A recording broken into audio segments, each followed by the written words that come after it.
Ақтөбеде ұсынған 30 гүлін, біреуінде көз келмей көзі көкшиген, сеніп қабем сөзіне осы жындының. Ап кетем деді, Шымкент деген шырайлы бақ мекен деді.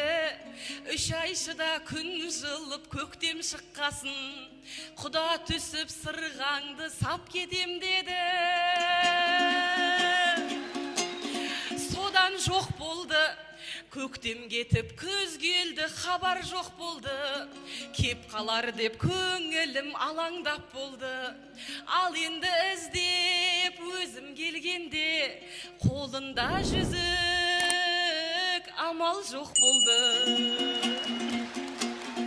Үйленіп апсың, 2 бала тудырып үй болып апсың, күйеу болу өнерін игеріп апсың.